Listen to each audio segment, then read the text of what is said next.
What's going on, Packers fans? Welcome into our Pack-A-Day weekly members Q&A. Thank you so much for being here, and thank you so much for your patronage, your contributions to the channel, and just for all your support. Means the world, means a ton. Should be a fun one today. We've got the middle of the off season. It's not great, but we've got the scouting combine coming up this week, and you should start hearing more and more buzz about whether it be cuts or free agents or things like that. And we're 2 weeks away from, kind of free agency kicking off in a much more spectacular way. I'd expect a lot of cuts around the NFL between now and then. We've started seeing some trickle in already. We know the Packers dragged their feet on this a ton. So we could, it could be the last moment before we start getting some ideas on whether or not they actually release a Nate Hobbs or a Rashawn Gary or an Elton Jenkins. But we still have plenty to talk about. So we'll get to all of your questions. You can tell it's Monday, February 23rd. We're in a little bit of the doldrums of the off season. It's 3 p.m. on a Monday. We don't have as many questions in so far, so make sure to get your questions in. Should be able to get to all of your questions throughout the course of today's show. We'll stick around for as many questions as we get. Let's start with Eric, who said, referring to your outside the box video, in your opinion, is it better to have a team elite in a few areas or a team with no holes but not elite in any area? Eric, I'd love to answer that question, and I'll give you my thoughts on it. But the honest to God truth is there is no perfect way to build a team. The two ways that I talk about more often than not are you have a handful of legitimate superstars that are really the carriers of the team. And then you've got good players that kind of round it out. The Chiefs, I think, overall are, a great example of this in their prime, right? Whether it was Patrick Mahomes, Travis Kelce, Chris Jones, Tyreek Hill, they've obviously had, either Trey Smith, Creed Humphrey, or, they've had some really good offensive linemen. Tooney was there for a while, whether it be McDuffie at corner, but it's a handful of elite players that have carried that team to sort of their, I would say, kind of mini dynasty so far. Well, if they add more, then it'll be more of a dynasty, but sort of mini dynasty. That's sort of option A. Option B is it's a little bit more rare, but you can do it as well. I actually think that Seattle is probably a pretty good example of this, although, they did have Jackson Smith and Jigba and a few other just legitimate, I think kind of superstars. But the way I would more view Seattle is they were just good everywhere. They had a good quarterback, a really good running back, a great wide receiver, but a good wide receiver core, solid offensive line, solid, I would say good to really good defensive line, good linebackers, good corners, I would say arguably great safeties, but at least good to great safeties, but they just didn't have weaknesses. And I think that's the second way that can ultimately get you there. You either have to have, again, 5 just superheroes that are dragging everything behind them, or you have to have, and it could be 4, it could be 6, but legitimate superheroes within a handful. Like if you go back to KC, a handful of really good players like a George Karlaftis and things like that. Leo Chanel is probably a good example. Drew Tranquil, amongst others. But you have to have some good players along the way too. But the other one is just having no weaknesses. And if you have no weaknesses, that's a great way to do it. So I think you can do it either, but there's no perfect way to do it. If I go back to the outside the box video, I probably would say a little bit more. And I think if I'm looking at how I want to acquire players, I want to try to acquire the absolute studs. I think those are the hardest players to find. So if a player becomes available, let's say you think Devin Lloyd can be a legitimate first team all-pro linebacker, right? I would like that more than getting a good defensive end or a good defensive tackle or a good corner or a good offensive lineman. More often than not, give me the elite player, somebody that I think is going to actually change the game. It can't always work that way, but I can find average to good players. It's really hard to find the elite ones. So when they become available, you have to take advantage of it. And they did that, I think, with Josh Jacobs, Xavier McKinney. They've done it in the past, but they did it with Micah Parsons. But, more often than not, give me the elite player. And when you oftentimes go the other direction is when you more get the Nate Hobbs and Aaron Banks type signings. If you had to rank the rest of the NFC North on likability, what order would you put them in? For the longest time, I would have said the Lions would have been by far and away the most likable. But you've had the t-shirts that have said, what was it? F Green Bay, or I forget exactly what Amon-Ra or Green Bay sucks, maybe it was. And they've been a lot more unlikable, I would say. But I would still say, if I had to order it, the Lions would still be the most likable, followed by the Bears, then the Vikings. Although Bears fans now with a little, even just a little tiny eensy beensy bit of winning have been even more insufferable. And I will say, the Paul Farrington show doing a lot of heavy lifting for good faith with Vikings fans. So that's helped bridge that gap. So it's very close between Vikings and Bears. But if I had to say over the last couple decades, most insufferable and the team I like the least is the Vikings. As I've joked in the past, my kids and myself will wear navy blue. We'll wear orange from time to time. Like, those aren't off limits. Purple's off limits. You're not allowed to wear purple in this household. That's off limits, and that's very Vikings oriented. So, it's mostly in jest, but yeah, to me, Vikings most unlikable, followed by the Bears, although Bears are closing very quickly, and then Lions, well, maybe not super likable, the best of the bad options. It's crazy, Andy. In the 21 draft, the two players I really wanted were JOK and Rondale Moore. Just wow. Yeah, condolences to Rondale Moore and his family. They're just a brutal situation, and condolences to the Vikings family as well. I just hate seeing that stuff. Anytime, not just football related, but anytime that, and again, I don't know if it's still alleged or if it's been confirmed, but I know the initial thought was that it was some sort of suicide. Either way, no matter what it was, it's a tragic situation and outcome. And you just never, ever want to see that. And JOK with the broken neck, or at least neck issues that are likely going to cost him his career. JOK, one of my favorite players to watch in the league. Really, really enjoyed watching how he played the game. And to see him not be able to play again potentially is brutal as well. So yeah, I liked both of those players. I love JOK. Moore I was a little bit less interested in from a draft standpoint, but still coming out of college, what a fun player to watch in college. And two players that obviously, one due to tragic circumstances, the other due to a career-ending likely injury. Just really, really tough situations on both. Any predictions for Jenkins or Gary landing spots if they get cut? Really hope they do. I would think Cincinnati might be a spot for Rashawn Gary. They tend to like Michigan players. They've drafted quite a few from there in the past, and they definitely need defensive line help. They're likely going to lose Trey Hendrickson, and even if Hendrickson's back, they could use more help. They've got Shamar Stewart, but they need as much help as they can get on the defense. I could see the Bengals maybe being interested in Rashawn. As far as Jenkins, Miami actually makes some sense. Their offensive line is not in a great spot. Whatever they end up doing at quarterback, they're going to need to protect that player a whole heck of a lot better. And I could see John Eric Sullivan saying, hey, Elton wasn't good because he was at center. We give him a new home, a new spot, maybe some new juice, put him at left guard again, and we think he can be a good player. I could see that working. Almost every team will probably have some interest, at least exploratory, in Elton Jenkins, just because it's really difficult to find offensive linemen. And when you can, when they're out there, you at least do your due diligence on it. So I'd say anybody for Jenkins, but Miami could make some sense. For the last 2 years, it might have been out of pity, but I preferred Lions and Lions fans in dealing with the other two. Then they got good and it became insufferable, as icky as it feels. I think I'm rooting for Minnesota more than Detroit or Chicago. Maybe the Farrington show. Yeah, Ben, we're in lockstep a lot on our thoughts. Chicago at the bottom with Detroit very close. So yeah, I would still put Minnesota towards the bottom though, just based on overall experience of the last 2 to 3 decades. But I can understand your thinking for sure. USA. Yes, really fun outcome for both the men's and women's hockey teams in the Olympics. And obviously a lot of other really fun Olympic results as well. I enjoyed it, but certainly was keeping an extra eye on hockey, and it did not disappoint. Didn't get to watch Happy Hour live, saw a typo, a very bad word, so embarrassed. Many apologies, John. I think everybody hopefully knew it was a typo and an error, but just be careful before you hit that send button, my friend. Jason Wilde said it best. Goody is a good GM, but he hasn't been as flawless as everyone pretended. This is a defining offseason. I guess the only thing I would debate there, Ralph, is that I don't think anybody said that he's been flawless. I don't think anybody said that he's been legendary or even great. I think he's been really good. Good to really good, somewhere in that range. And I think he's made some really impressive moves. And I think getting Micah Parsons, drafting Jordan Love, amongst others, have been really important to this team.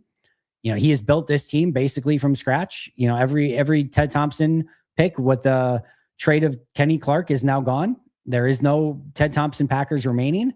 And so, he's built this team. And I think for the most part, it's a really good team that's expected to be a top 5 team in the NFL. That's not nothing. But I don't think anybody's arguing of like, oh my goodness, the legendary Brian Gutekunst at this point. And as I've talked about all offseason, listen, if Matt and Jordan and Brian and anybody else on this team wants to shut up the critics, go win a Super Bowl. It's not going to shut them up forever, but it'll buy you a whole heck of a lot of time. I'll say that much. So yeah, I think everyone involved in the organization has got to find a way to win at a high level if they don't want some level of criticism. Andy, welcome back. Loved your prediction show this morning. Thank you. Appreciate that. It was a fun one to record. Appreciate Grant and Jacob hopping on with me.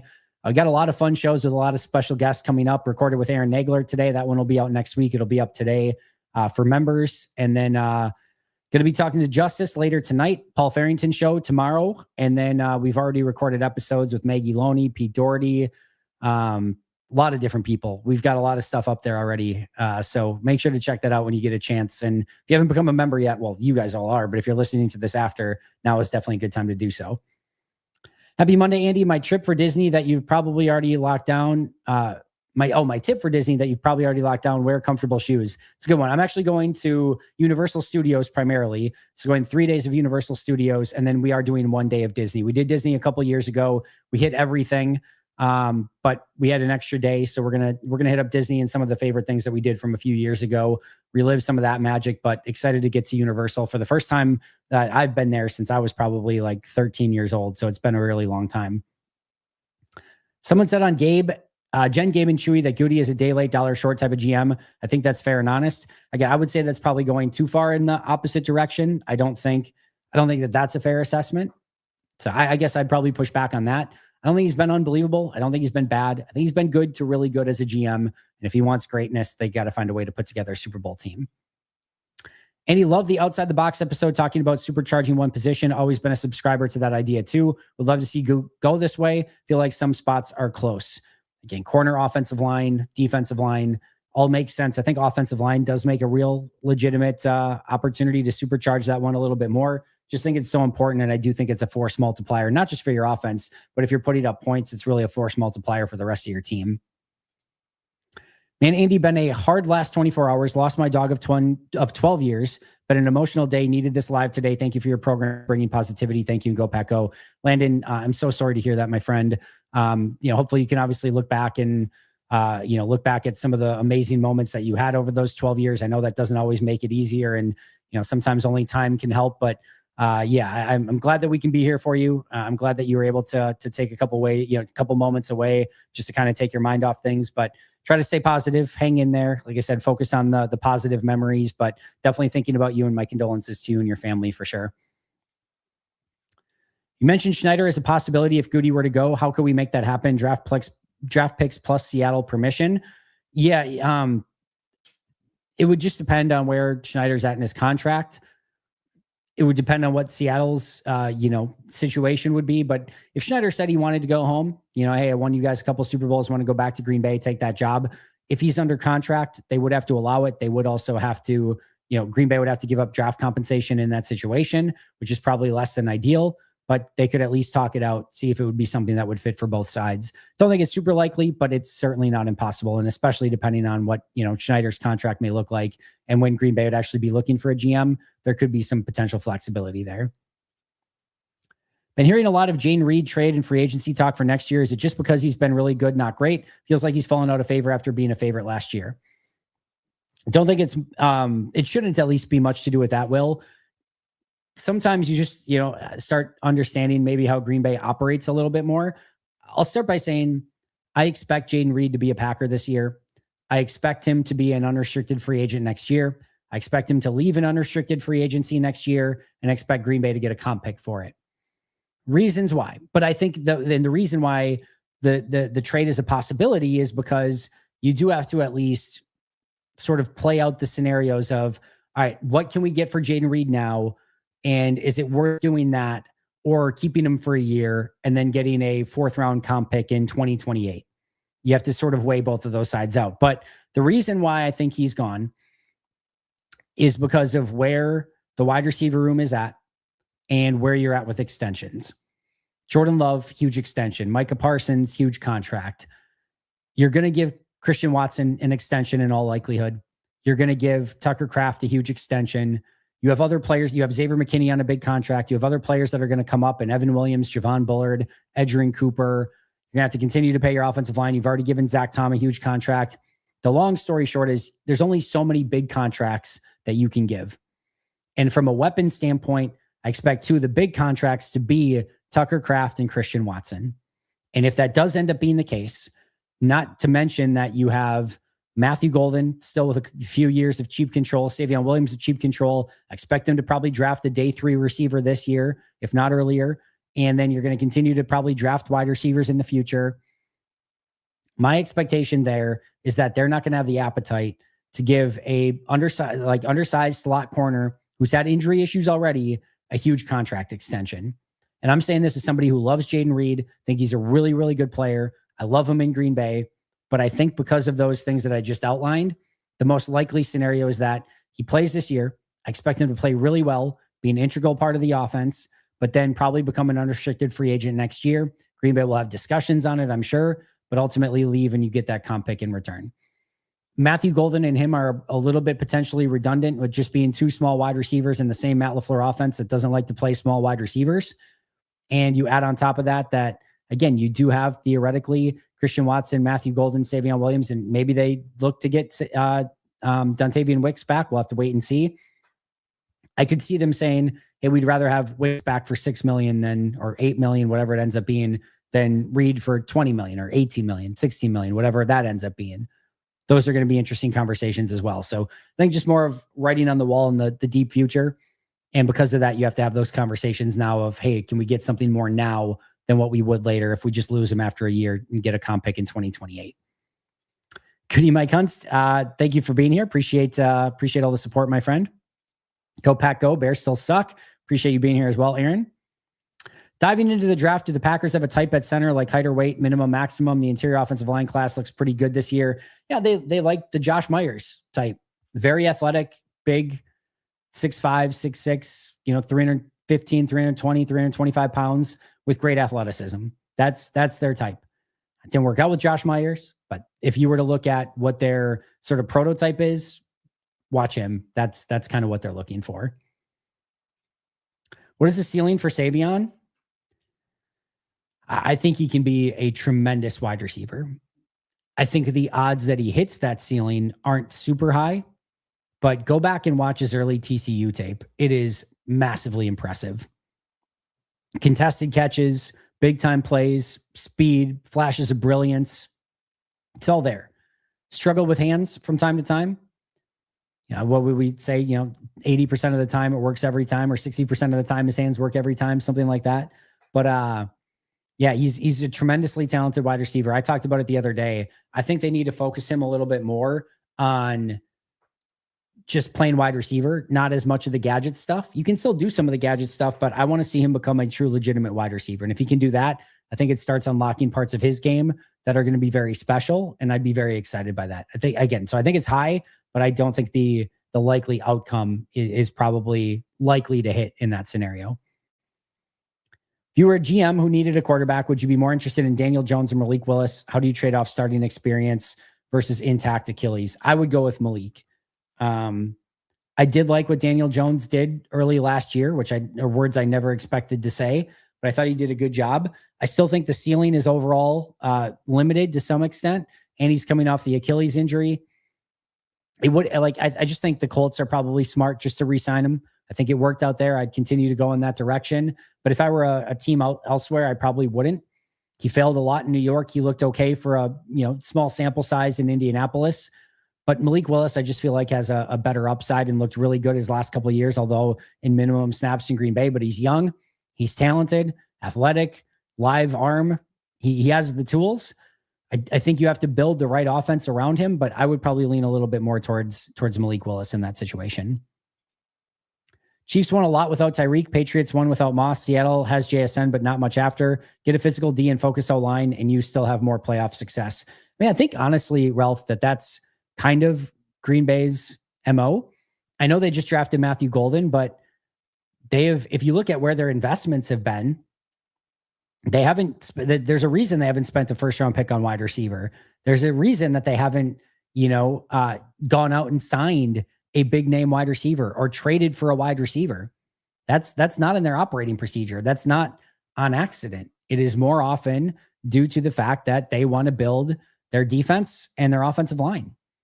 Like they would obviously have a quarterback too. That's the key number one. But once you get that, defense and offensive line are sort of the name of the game. And then they're going to find all of the wide receivers in day 2, day 3, of the draft and unrestricted free agency and build it that way. That's more often how they operate. Now, I think Golden just, presented them an opportunity that they couldn't, run from.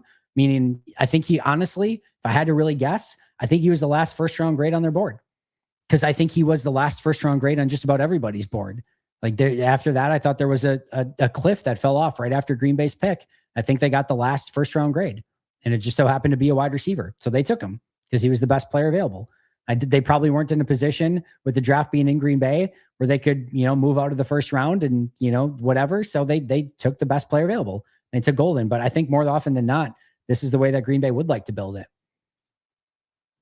Some people make fun of mental health stuff. They shouldn't. As a survivor of that, I'm thankful I'm thankful I failed. And if anyone needs help, please get it. No judgment or criticism from anyone else is valid. No, absolutely. If people are in need of help, please go seek it. And again, if you need somebody to talk to, feel free to reach out to me as well. I don't think Matt's going to the combine. I know Goody is obviously, but I don't think Matt and the coaching staff are going, which is becoming more and more common in the league.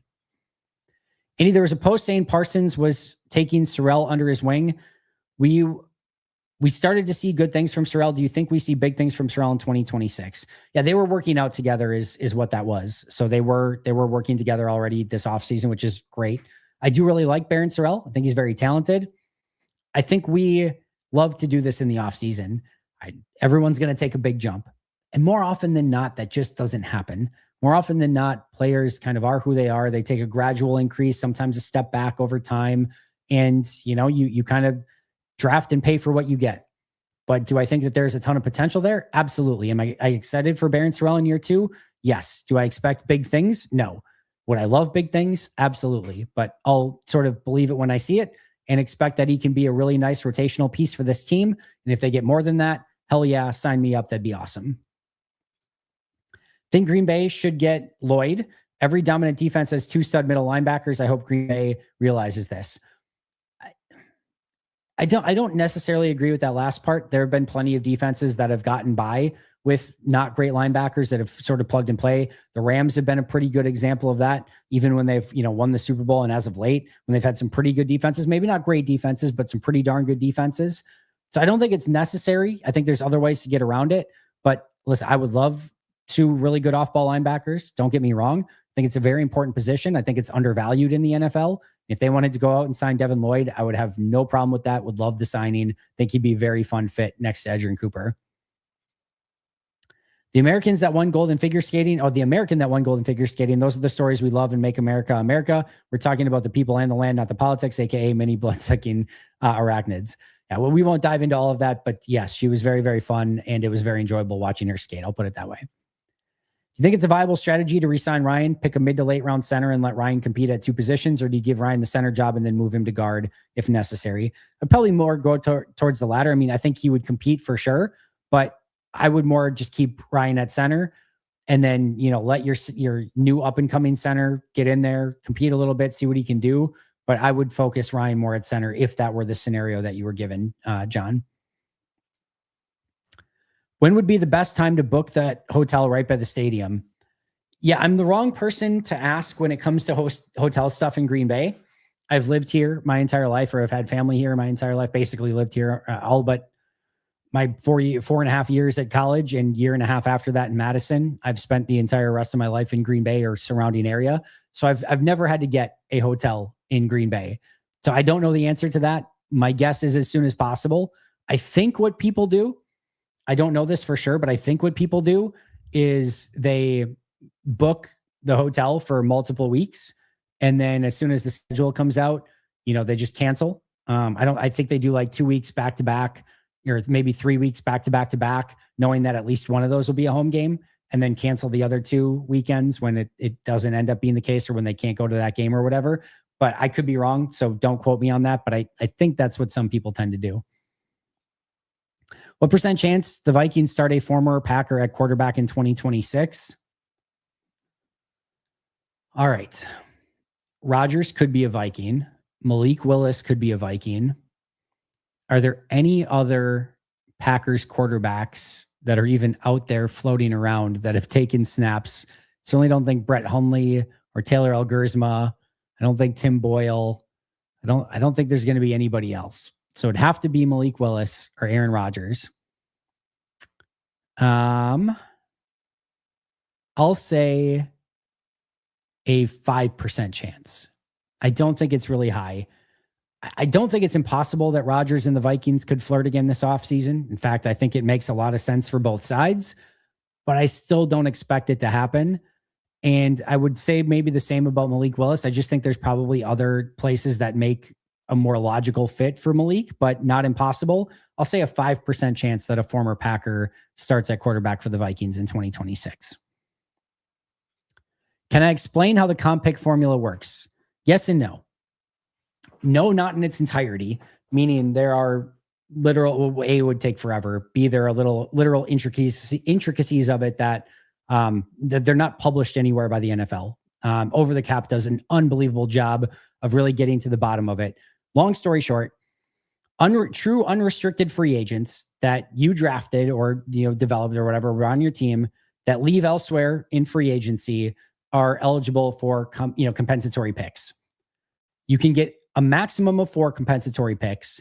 And there's like usually based on how much money they make, the factors are primarily your average per year value.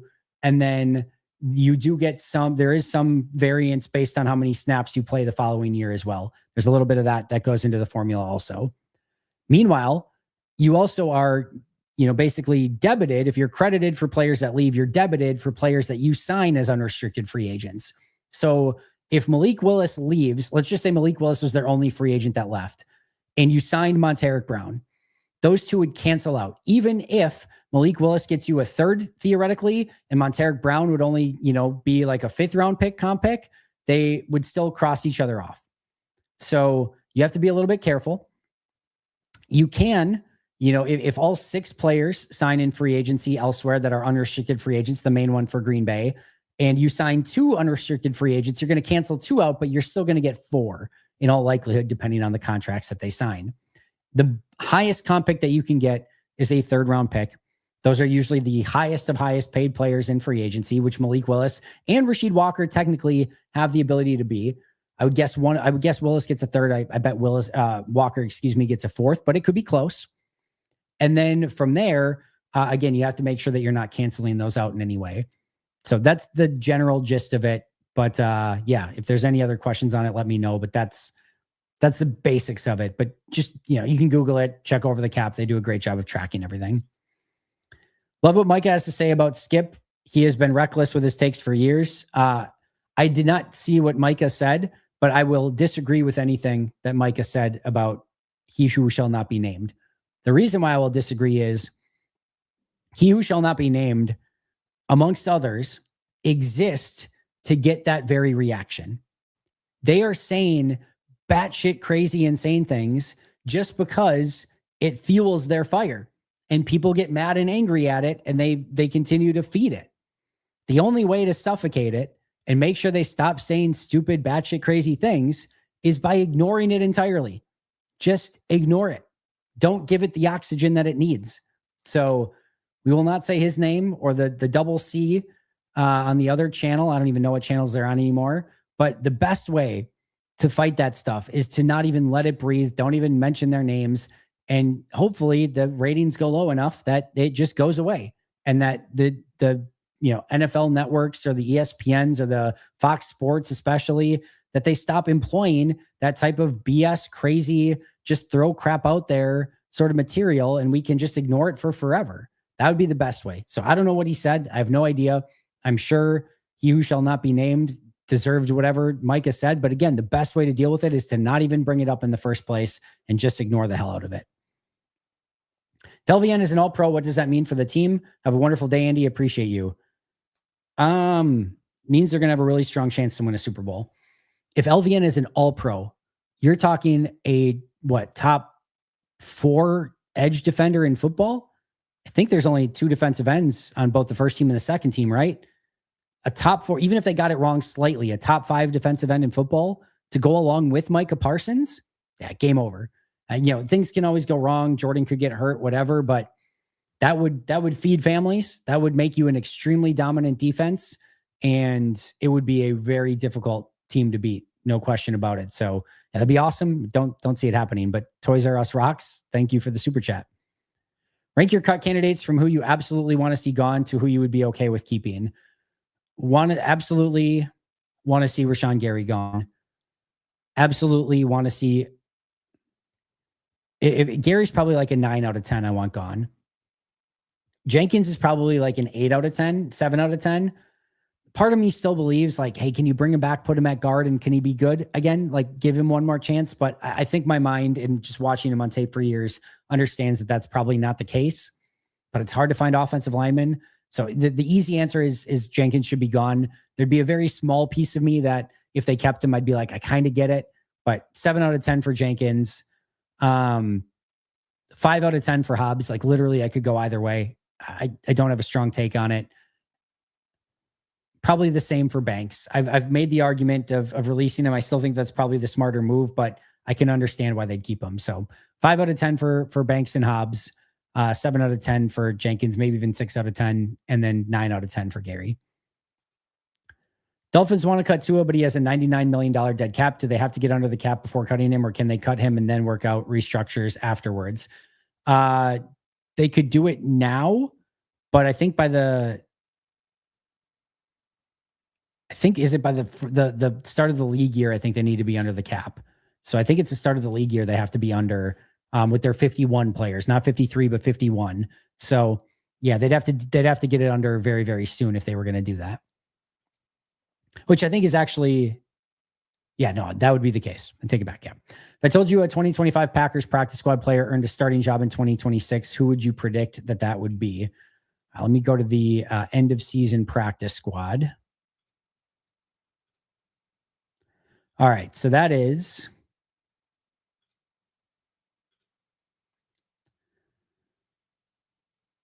All right. Isaiah Nair, Jacoby Keeney James, Brant Banks, Dalton Cooper, Lasita Smith, McAllen Castles, Jake Dabney, Clayton Tune. Well, he was.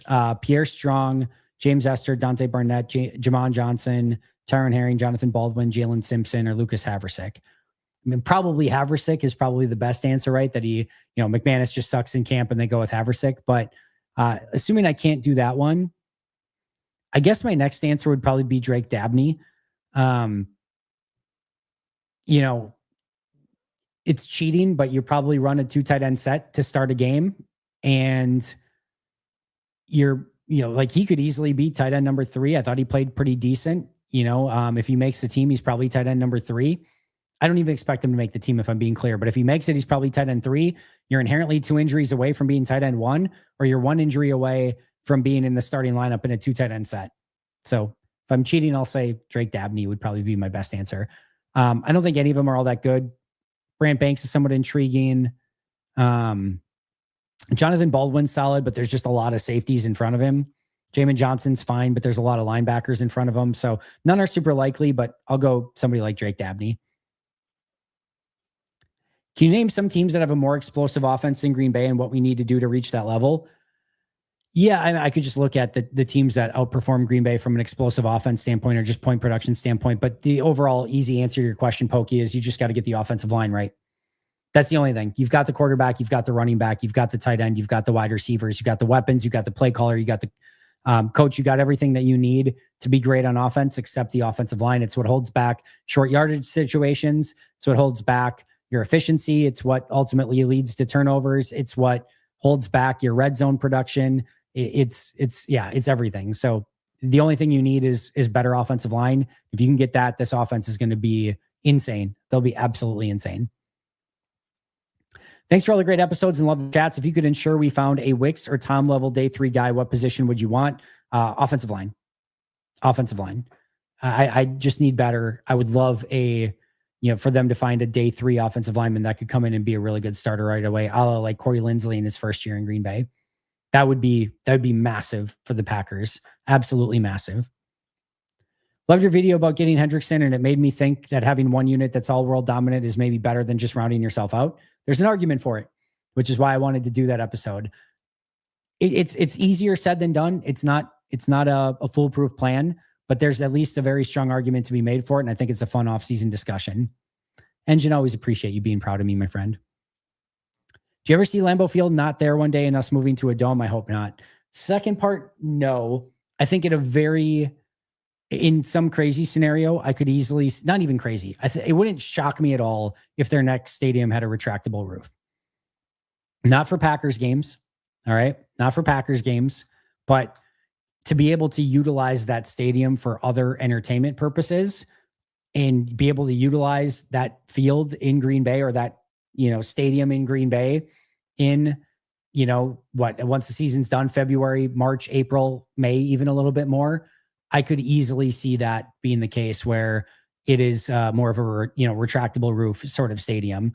So it wouldn't stun me if the next stadium was that, but not a full dome. I don't think so.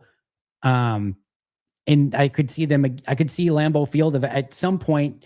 It probably, maybe it's after I'm well gone and whatever, but I could see that eventually being torn down at some point. And then again, a new stadium taking its place. You can only, renovate so much. At some point, you might need a new foundation of everything, but I think we're probably a long way away from that. Yeah. Yep. Don't need to talk about him either, but yeah, my favorite is the ones where you can see like they take takes from them and it's literally they're saying they're having a take against each other because they've literally swapped sides so many times. It's just dumb. The bleep bleep discourse is spot on. I feel the same way about a lot of daytime radio since they all just fill airtime. That's why I appreciate you, Nigs, Justice, etc., who exist in the media space. Appreciate that, Engine. Thank you so much. Absolutely love the fact that Sorrell is working out with Mike in the offseason. I think he's going to be starting this year. He reminds me so much of a young Za'Darius coming out without all the drama. He actually reminds me a lot of Enagbare. If I'm being honest, I think that he's their Enagbare. I think if you're looking at it logically, Rasheed Walker, they're trying to replace with Jordan Morgan. Enagbare is Baron Sorrell. Romeo Dobbs is basically, they're not the same apples to apples, but is Matthew Golden or maybe even Savion Williams, you could argue a little bit. Quay Walker is Tyron Hopper. That's what the goal was, at least. They don't have one for Malik, but they didn't really expect to have Malik, until they traded a 7th-round pick from a couple of years ago. And the one that they really don't have an apples-to-apples replacement is Sean Ryan. Maybe that was supposed to be Jacob Monk, but they really don't have that replacement, which is why I think, again, maybe I don't expect it to happen, but it always is kind of the one that maybe makes the most sense to bring back just because you didn't really do a good job of finding even a hypothetical replacement for him. Sabani Malik is definitely going to be going to Miami to be with half, if any. What free agent do you think the Packers get? I don't think it's a foregone conclusion he ends up in Miami. I think it's a very possible end game, but I don't think it's a foregone conclusion. Pittsburgh could make a lot of sense as well. I don't love the fit with Mike McCarthy, if I'm being honest, but that's a real strong possibility, and there are others. So I would love if he ended up in Miami, though. I think that's a good fit for him. Although I do think you need a much better offensive line, and that is not a great situation in Miami. They just cut Tyreek Hill. They might trade Jalen Waddle. That might be a really bad team for a while, but I still think it could be a potential fit for him. The two free agents that make the most sense for Green Bay are Monteric Brown at corner and Cade Mays at center. I'm not saying what I would do necessarily, but if you look at what Green Bay likes to do, I'd be very much expecting that Green Bay likes both of those two players and could sign one, if not both, in free agency. So I don't expect them to sign both, but I think both would be in play.